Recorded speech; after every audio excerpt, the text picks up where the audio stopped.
Atari, ah yes, a name so dearly loved from the golden age of history. A magical time when there was no internet, this brings back a lot of memories. just electronic video games.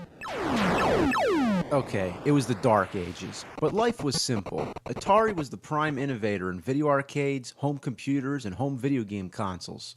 The Atari 2600 revolutionized the game industry. It made popular the use of changeable cartridges and plug-in controllers. The games were primitive and choppy, but back in those days, they were fascinating.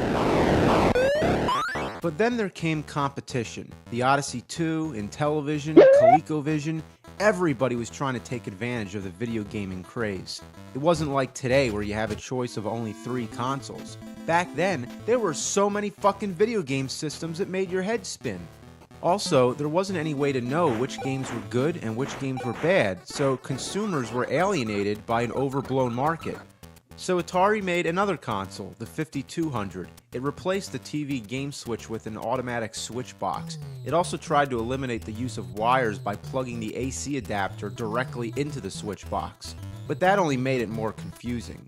The controllers had a pause button, which was new at the time, but the joysticks were faulty and unreliable. What it all came down to, the 5200 was an oversized piece of shit. I made a whole video about it, that's how much that sucks. Following the video game crash of 1983 and 84, Nintendo and Sega would rise from the ashes, once again revolutionizing the market and ushering in a new generation of gaming. Atari threw their hat in the ring again with the 7800. This one resolved all the issues with the 5200.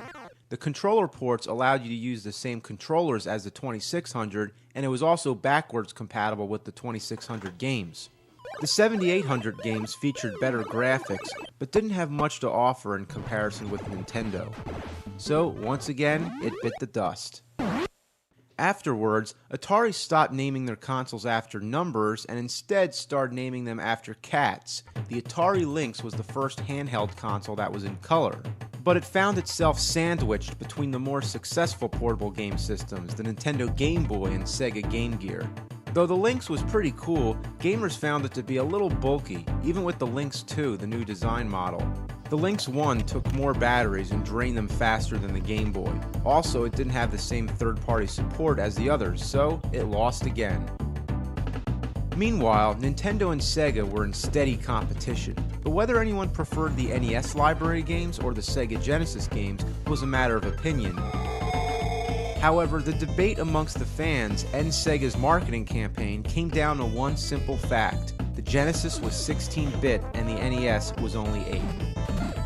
This started a little trend I like to call the Bit Wars. Nobody ever talked about bits before that, and nobody ever talked about bits since. And what are bits anyway? Nobody knew, they're just bits. Try explaining that to your parents. Oh, I want a Super Nintendo for Christmas. Don't you already have a Nintendo? Yeah, but this one's 16-bit. What's that? I don't know. Other than it meaning the graphics were better, that's all we cared about. But the Bit Wars brought down our sense of gaming to numbers. People began to care more about the graphics and less about the actual gameplay. It was to the point that some consoles even used the number of bits in their name, like the TurboGrafx 16 and the Nintendo 64.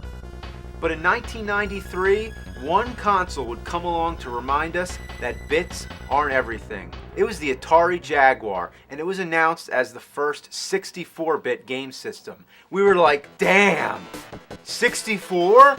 That's like 4 times the bits. Even the official advertising slogan said do the math.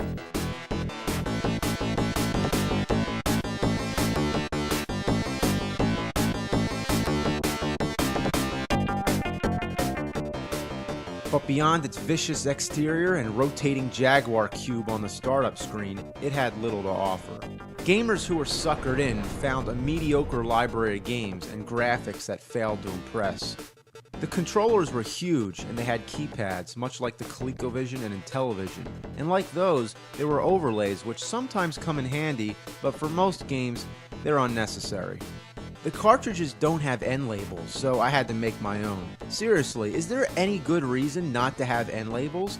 I guess instead to have these weird handles.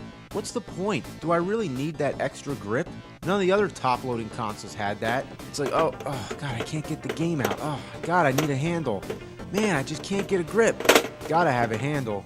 And speaking of top-loading consoles, notice how they all have a door. That's to protect from dust. That's a good thing. But the Jaguar doesn't have that.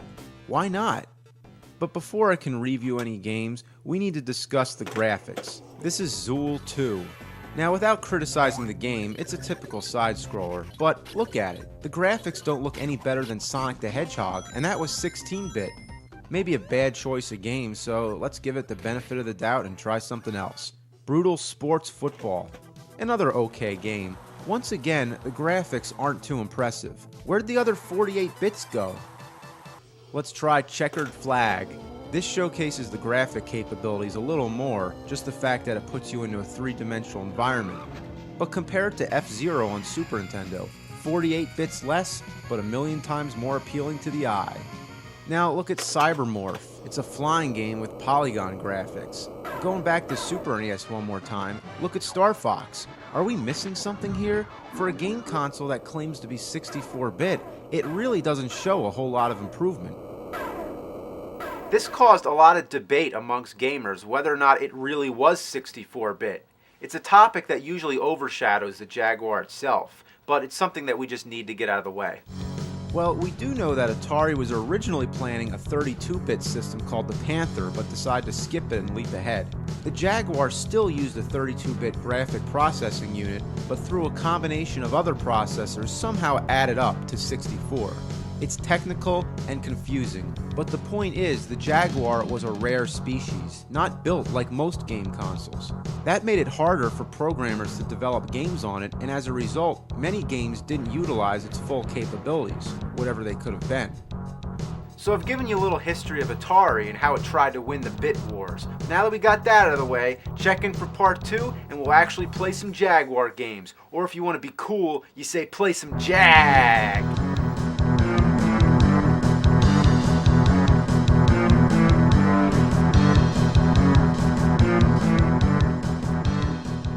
Check in for part 2 and we'll play some Jag.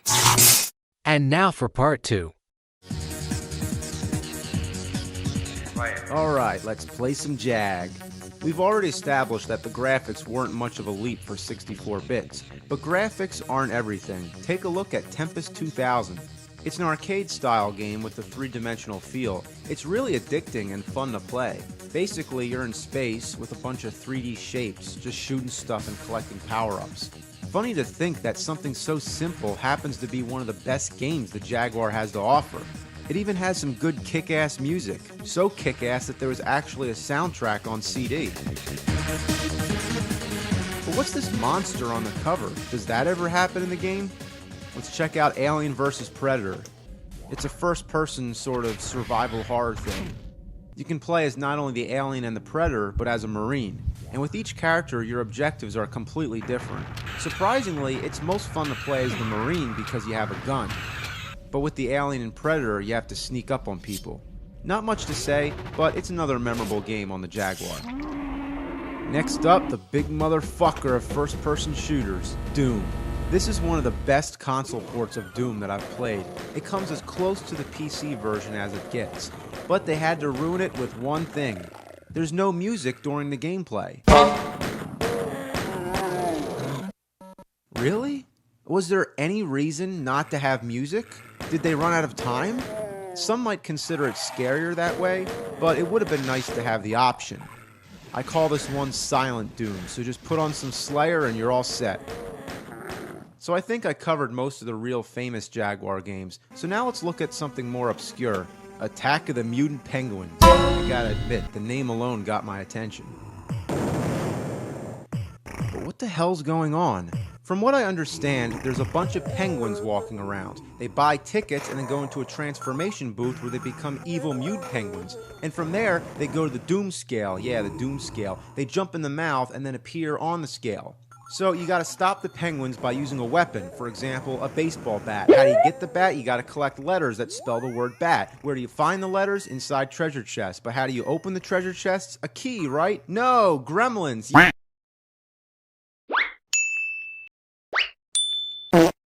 Hey yo, what the fuck?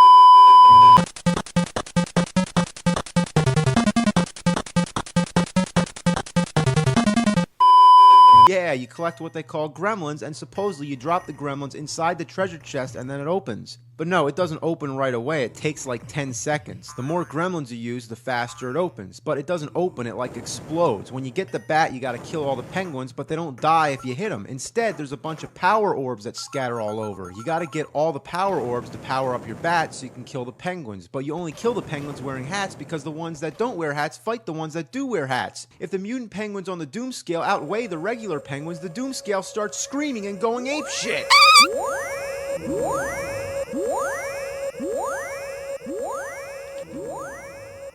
This is the weirdest game I've ever played. I mean, it's not bad if you're drunk or high or something, but how did they come up with this shit? I got it. I could come up with a game like this. How about you're a shark and you gotta shake palm trees till trains fall down, and you put the trains in an apple, and then turkeys come and eat the apples, and then the turkeys go up waterfalls, and to get them down, you have to collect monkey butts. So you drop the monkey butts on power lines, and then...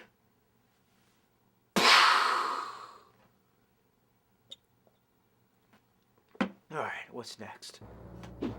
Kasumi Ninja. A fighting game, and a really bad one. Most fighting games have a character select screen. In fact, all of them have that, right? Well, not this one. Instead, it's got this weird first-person sort of thing. You walk around and touch statues to pick your character.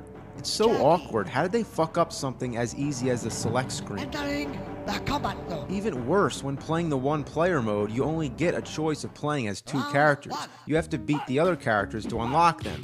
That alone makes it more of a pain in the ass than it has to be. The game itself is pretty much a Mortal Kombat clone, with every hit making pools of blood fall down, and it even has death moves. But it's also one of those games that wimps out by censoring the violence. You have to put in a parental password just to turn the blood on. Basically, it's just a 6-digit code. But what's the chance of kids not figuring out the code before their parents do? But once it's unlocked, you still need to set the level of blood. So in case you want there to be a little bit of blood, but not too much, like who the fuck cares? Just turn the goddamn blood on. The control is horrible. It's almost as bad as Shaq Fu. I'm not kidding. The attacks are sluggish, there's not much strategy, and you'll never guess how to do the special moves. You try everything, back forward kick, down forward punch, half circle back punch, you know, the typical stuff. But none of that works. So you gotta either maybe have the instruction manual or go on the internet to get the moves. You gotta hold the C button. Like instead of down forward C, you gotta hold C while you do it. Why couldn't it be something more common? I think one basic important thing in any fighting game is being able to pick it up and play. And the special moves are ridiculous. Like, what is this? He shoots fireballs at his dick? Or maybe it's a gaping flame vagina? Who the fuck knows? Somebody was not right in the head. This game is fucking horrible. How do you wash down the bad taste of one shitty game with another? Cybermorph. I already mentioned that this one looks worse than Star Fox, but let's give it a chance. Good luck. Where did you learn to fly? What's with this green face? It's disturbing. Where did you learn to fly? Stop talking to me. Where did you learn to fly? Where did you learn to fly? Every single time you hit something, it says that. Where did you learn to fly? Knock it off. God, the mountains come out of nowhere. They just pop up, giving you no time to react. When you die, it picks you up right where you left off. Sometimes I complain about games making you start back at the beginning, but this one literally puts you right back where you are. Imagine if in Super Mario Bros. You run into a Goomba and die. Okay, then what? Does it start you right in front of the Goomba again? Where did you learn That to voice fly? just never Where stops. did you learn to Shut fly? up. Where did you learn to fly? Where did you learn to fly? Where did you learn Come to on! fly? That's enough of that. Where did you learn to fly? Oh, gotta get out of my head. Where did you learn to fly? Where did you learn to fly? Where did you learn to fly? Oh, I gotta get out of my head. Where did you learn? I gotta get out of my head. Where did you learn to fly? Stop! Where did you learn? Oh shit, oh shit. Nah! Ducks taste like plastic! Where did you learn to fly? where you learn to be an asshole. Jaguar, I've had all I can take. You're the most fucking... Did you just growl at me? Oh God!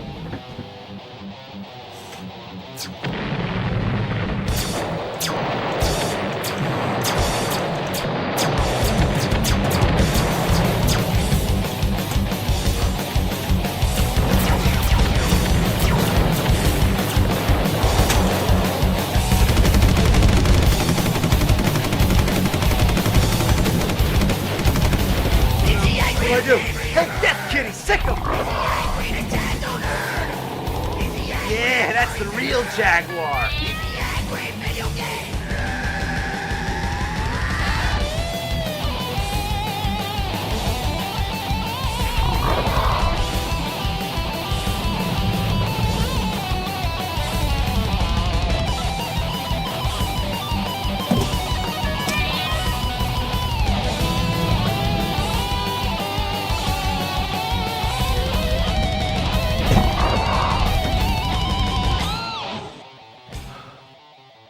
Well, okay, we played a few Jaguar games. We played a sports game, a side-scroller, a first-person shooter, a fighting game, a racing game, and a flying game.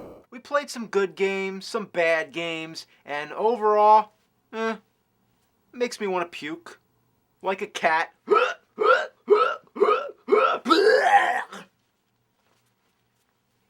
And then what do? They make a CD add-on. Yeah. The fucking There's Jaguar more? CD. There's something about this that perplexes me. You have a game console that not many people owned, so you make an add-on that requires owning the game console. What were they thinking? It should have just been its own individual game system. Besides, the fucking thing has its own AC adapter, so that's two. One for the Jaguar and one for the Jaguar CD. And that's some cool looking design. It looks just like a toilet. Yeah, it's a fucking toilet. What a perfect analogy. I would review some games, but there's one problem. Fucking bastard doesn't work. Not even the cartridge slot, so I can't even play my regular Jaguar games while this thing's connected. I tried using different AC adapters, but nothing worked. It simply won't read the disc. So I sent this broken piece of shit to my friend Richard to see if he could fix it. He invented the Nintoaster, a fully functional NES made out of a toaster. He also made the Super Gen Atari, which plays NES, SNES, Genesis, and Atari 2600 games. So game mechanisms are his specialty. If he can't fix it, then it's fucked. Here's his diagnosis. Yes, the Atari Jaguar CD. What a steaming pile of fucking shit that was. I want to make sure there's nothing wrong with the console itself first, just to rule it out. So I plug in a game, push the power button, the Jaguar logo comes careening towards me in the foreground, and after a particularly hilarious fucking startup sequence, I'm playing some Tempest 2000. Whoa! So now I know there's nothing wrong with the console itself. Time to move on to the CD unit. So I plug it in, hook up the additional 47 cables that came with it, push the power button, the logo comes careening towards me in the foreground, snarls, and the red screen of death indicating a connection problem. So, the first thing I did was deep clean every single contact point on both the console and the CD unit. I turned it on, red screen. Then I went back and made physical adjustments to every contact point in both the console and CD unit so it'd make a more solid connection. Turned it on, red screen. Finally, I just said fuck it and directly wired those two sons of bitches together, completely bypassing any and all cartridge ports and ruling out the remote chance of there ever being any kind of connection issue between the two systems. I turned it on, and guess what? Red screen! So at this point, I pretty much just gave up and shipped everything back to him, along with a Pong machine, which pretty much just says, I'm sorry, man, this thing is just too shitty for me to work on. I think between the flaming fuck you middle finger red screens and getting snarled at the same time, this machine has become self-aware and does not want to be repaired. That is my diagnosis. Richard out. Well, thanks for trying. And thanks for the Pong console. Would you believe that a 30-year-old Pong console attached to a cell phone adapter would work, but a cutting-edge snarling Jaguar doesn't? There's something wrong here. And you know what? I blew $250 on this thing. So, you know what I did? Bought another one. Yeah, and guess what?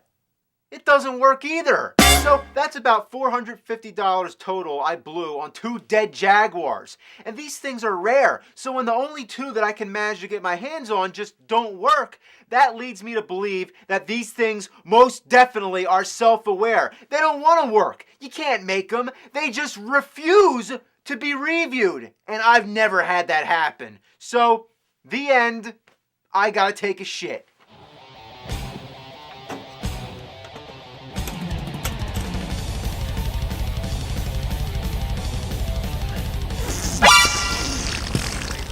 Oh! Ew! Dude! What the fuck? He played the worst games of all time. Horrible abominations of the god.